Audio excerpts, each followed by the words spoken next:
Imagine waking up one morning to find a stranger lounging in your private pool as if they owned the place. Not a guest, not a friend, but a neighbor who believes the HOA gives her every right to invade your home. At first, it feels like an annoyance, until it spirals into something much darker: threats, fines, and a battle for control over your own property. What would you do if someone tried to turn your sanctuary into their playground? The Johnson family had always loved their quiet corner of Maplewood Estates. Mornings were filled with the smell of fresh coffee drifting from the kitchen and the laughter of their kids splashing in the backyard pool. Weekends meant barbecues with neighbors, evening walks along tree-lined streets, and a sense of safety that came from knowing everyone in the community. Or so they thought. Mark Johnson, a software engineer, prided himself on maintaining his home meticulously. Every flower bed was trimmed, every fence freshly painted. Their pool was the centerpiece of the backyard, a private oasis where the family could escape the chaos of work, school, and city life. It was theirs, their sanctuary. But even in the most peaceful communities, tension can brew beneath the surface. A new neighbor had moved in a few streets over, a woman with a reputation for complaining about every little HOA violation. At first, it seemed harmless. A nod in the driveway, a polite smile during neighborhood gatherings. Yet there was something in her gaze, a sharpness that hinted she didn't see boundaries the same way others did. Mark shrugged it off. Life went on. The pool sparkled under the afternoon sun. Yet little did the Johnsons know, a petty HOA rule and an overzealous neighbor were quietly circling like storm clouds, ready to crash down on the family's peaceful life. One day, something as simple as a backyard swim would trigger a chain of events no one could have predicted. At first, the Johnsons tried to ignore the subtle signs. The neighbor, Mrs. Langford, began leaving notes tucked under their door, complaints about unauthorized pool hours or improper landscaping. They seemed minor at first, almost absurd. But then the letters became more aggressive, referencing obscure HOA rules buried in pages of community bylaws. Your pool must be covered when not in use, one demanded. Violation fines will be issued immediately. Mark thought it was a joke. Surely someone couldn't be fined for letting their children swim in their own backyard on a Saturday morning. But when the HOA president arrived at their doorstep, clipboard in hand, the family realized this was no prank. The fines had already started stacking up, hundreds of dollars for infractions that felt invented. Each notice was punctuated with warnings. Ignore them at your peril. It didn't take long for the petty interference to escalate. Miss Langford started showing up unannounced, wandering through the Johnsons' front yard under the guise of community inspection. She took photos of the pool cover, measured the flower beds, and even noted how many chairs were on the patio. Every time she left, the tension tightened, like an invisible cord pulling at the family's nerves. Neighbors began whispering. Some offered sympathy. Others avoided the Johnsons altogether, afraid of crossing the HOA or becoming the next target. The family felt increasingly isolated. Their peaceful community, once a haven, now felt like a cage watched by eyes they couldn't trust. Every trip to the mailbox was a moment of anxiety. Would another fine be waiting? Another threat? Then came the official warning letter, stamped with the HOA seal. It accused Mark of repeated violations, threatened escalating fines, and demanded an immediate compliance meeting. Mark's frustration boiled over. How could something so trivial become a legalized harassment campaign? He tried calling the HOA office, but every representative gave vague, contradictory answers, leaving him more confused and enraged. The situation worsened as Miss Langford enlisted other neighbors. Small complaints began surfacing. Too many toys in the yard, too much noise from the pool, even the color of the Johnsons' garden lights. Mark realized that the HOA's rules were elastic, bending to anyone who wanted to wield power. Each minor grievance was weaponized to make the family feel guilty, insecure, and trapped. One evening, after a particularly heated exchange with the HOA president, Mark found a letter on his windshield. A notice for an impending hearing that could impose thousands in fines or even force removal of their pool deck. Panic surged through the family. How had a peaceful life turned into this nightmare? They were trapped in a bureaucratic nightmare, targeted not because of wrongdoing, but because someone enjoyed exercising authority over others. Determined not to be bullied, Mark began documenting everything. Photos, timestamps, videos of Miss Langford's unsolicited visits, copies of every notice. The family also reached out to a community lawyer, who confirmed what they already feared. The HOA had wide discretionary power, and challenging them would be costly and stressful. Still, Mark refused to back down. The pool, the yard, the home, it wasn't just property, it was their life. Tension reached another peak when Miss Langford appeared one morning, video camera in hand, filming the Johnsons' children swimming in the backyard. She called the HOA, claiming unsafe behavior and violation of pool regulations. The Johnsons were furious, but with neighbors already suspicious of them, Mark had to act carefully. Confrontation could escalate matters. Silence could be used against them. Each decision now felt like walking a tightrope over a pit of fines, legal threats, and public embarrassment. Then the fines increased.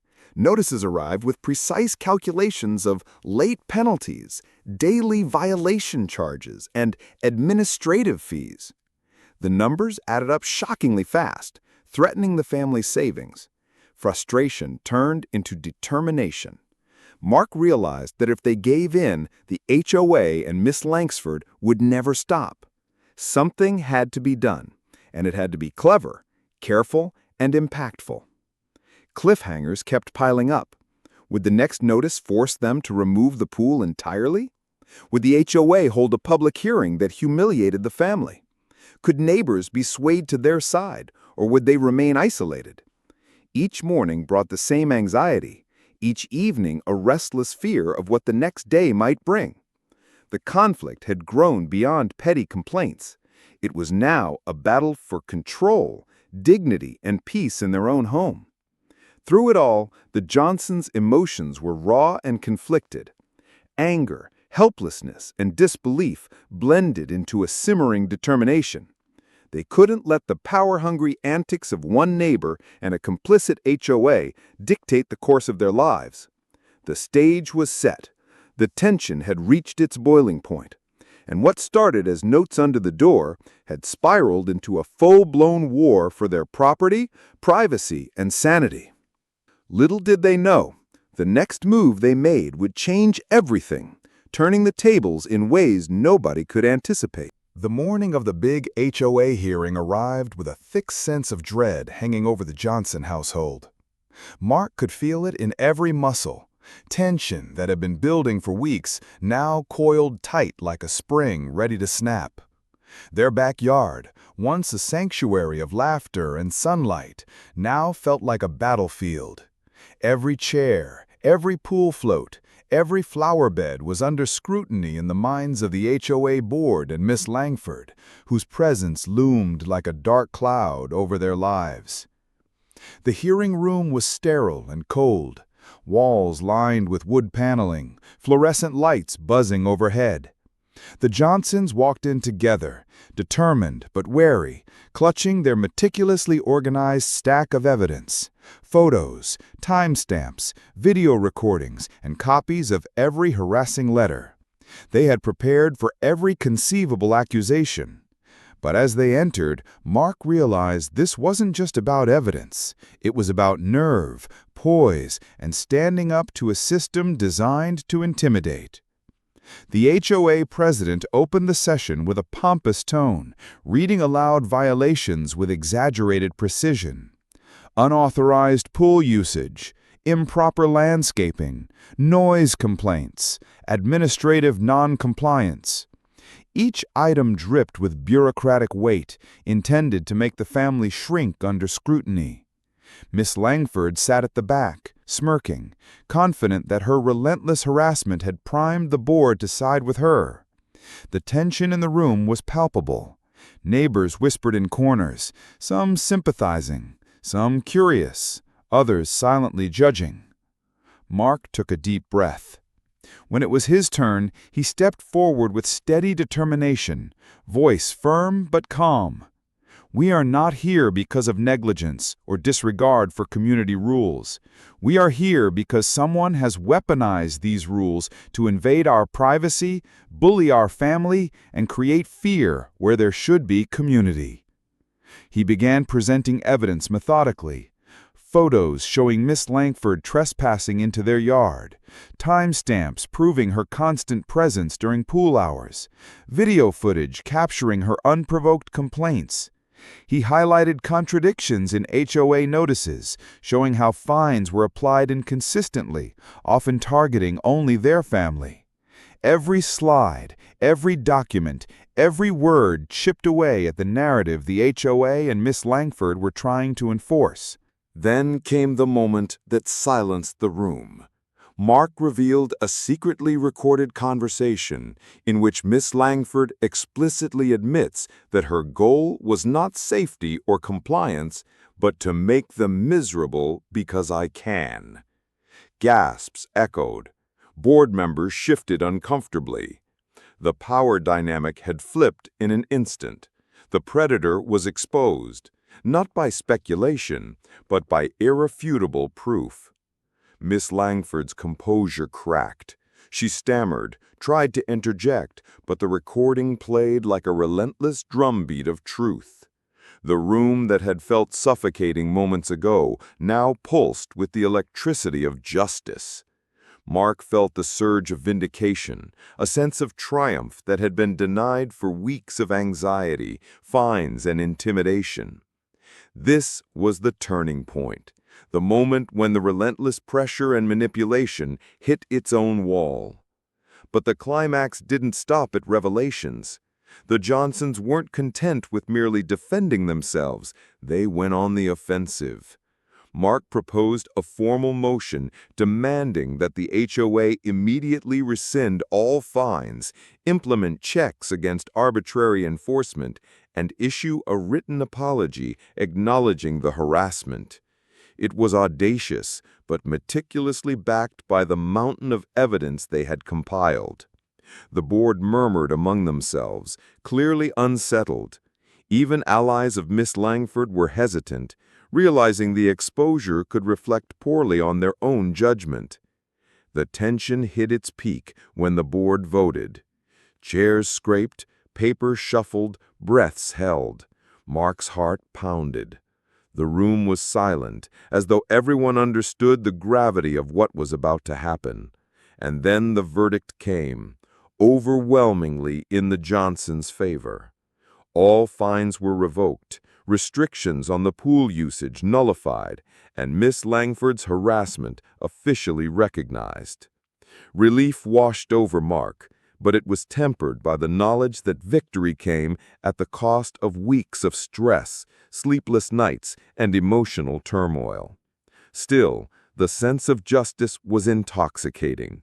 Miss Langford, now exposed and humiliated, left the room in a huff, her smugness replaced with disbelief. The Johnsons felt a quiet triumph, the kind that comes from knowing they had stood firm against arbitrary authority and won, not through confrontation alone, but through preparation, patience, and resilience. As they walked back to their home, the neighborhood seemed different. Not because the streets had changed, but because the narrative had shifted. The Johnsons were no longer the targets, they were the example. Their struggle had exposed cracks in the HOA's power, and their victory sent a subtle warning.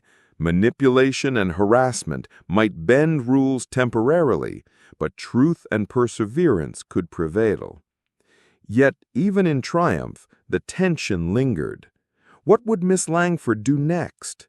Could she find another loophole, another petty complaint, another way to regain control? The family knew that vigilance was now part of their lives. But at least for now, justice had been served, and their home, their sanctuary, was truly theirs again. After weeks of tension, fines, and sleepless nights, life for the Johnsons slowly began to return to normal. But normal now carried the weight of hard-earned lessons and the awareness that peace could not be taken for granted. The HOA board had officially rescinded all fines, acknowledged the harassment, and issued a formal apology. Miss Langford, once a looming presence of intimidation, had retreated into her own corner, aware that her actions had been exposed. For the first time in weeks, the Johnsons could truly enjoy their home without fear. The family returned to their backyard pool with cautious optimism. The first dive back into the water felt like reclaiming territory that had been threatened but never truly lost. Laughter returned to the Johnson household, tentative at first, then full and uninhibited. The kids splashed around with joy, unaware of how close their sanctuary had come to being stripped away. Mark and his spouse exchanged quiet smiles, knowing they had survived more than just a petty neighbor dispute. They had navigated the complex machinery of an HOA bent on control and manipulation. Neighbors began noticing a shift, too. Some who had been hesitant to get involved quietly commended the Johnsons for standing up. Others who had been tempted to complain or side with Miss Langford reconsidered the way they approached disputes. The community, once tense and divided by whispers and petty complaints, began to recognize that fairness and accountability mattered more than blind compliance. Mark realized that by standing firm, he had not only protected his family, but also helped set a precedent that could prevent future abuses of power within the neighborhood. Yet the aftermath was not without its lingering challenges. Mark had learned that victory in a bureaucratic battle did not erase the emotional toll. Weeks of anxiety, sleepless nights, and constant vigilance had taken their toll. The family discussed boundaries, security measures, and strategies to prevent future harassment. Cameras were installed, pool hours clearly posted, and HOA communications meticulously logged. While the stress remained a shadow, it was a controlled one, transformed from a source of fear into a tool of empowerment. One unexpected consequence emerged in how the Johnsons viewed community engagement.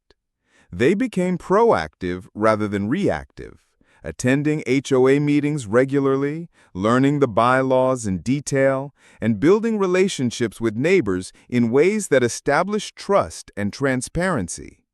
What had once been a distant bureaucratic institution now became a space where the family could influence positive change. The conflict, though exhausting, had transformed them into advocates for fairness, not just for themselves, but for anyone who might face similar harassment. Mark also reflected on the human aspect of the ordeal. Miss Langford, for all her pettiness and power trips, had revealed something about how fear and control could warp human behavior.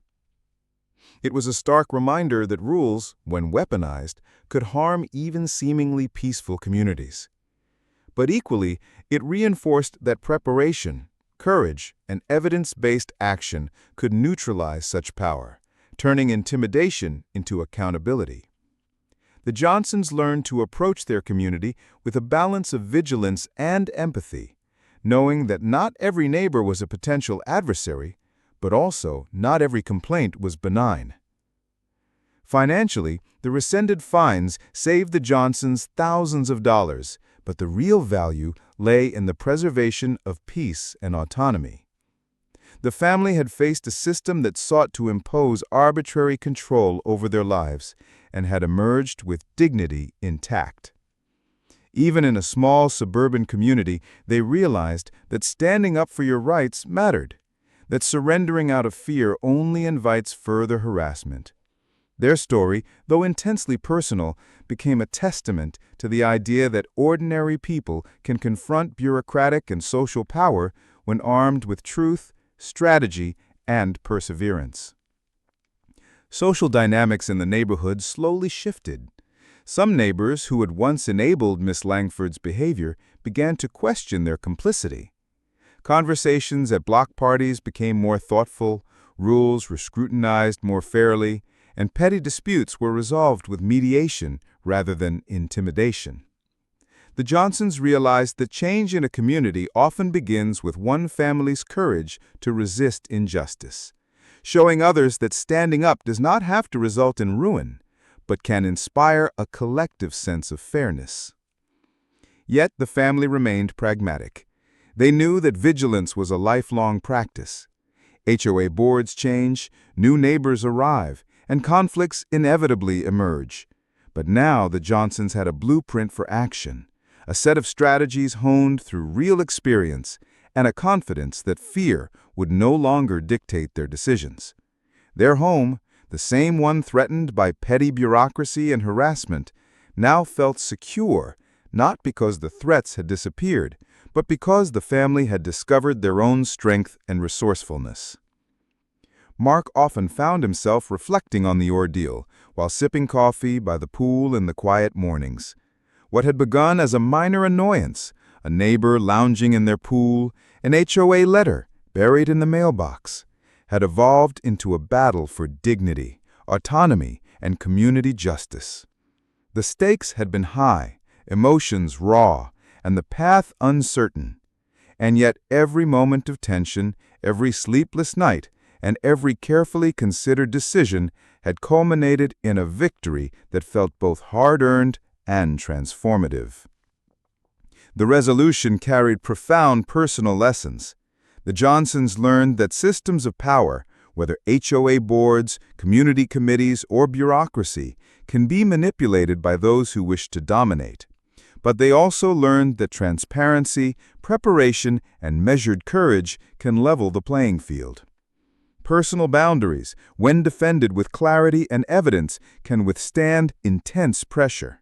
And most importantly, they discovered that advocacy does not have to be combative. It can be assertive, strategic, and principled, creating outcomes that protect not only oneself, but the broader community. As the sun set over Maplewood Estates, casting golden light over the Johnsons' backyard, the family stood together at the edge of their pool. The water sparkled, calm and inviting, a stark contrast to the storm they had weathered. The house, the garden, the pool, everything was exactly as it should be. But this time, it wasn't just about property. It was about freedom, peace, and the knowledge that no one could take away what they had earned through courage and tenacity. And finally, Mark left viewers and himself with the thought that lingered like a quiet challenge. True peace isn't the absence of conflict. It's the courage to confront it, the wisdom to navigate it, and the perseverance to ensure that justice, fairness, and dignity endure.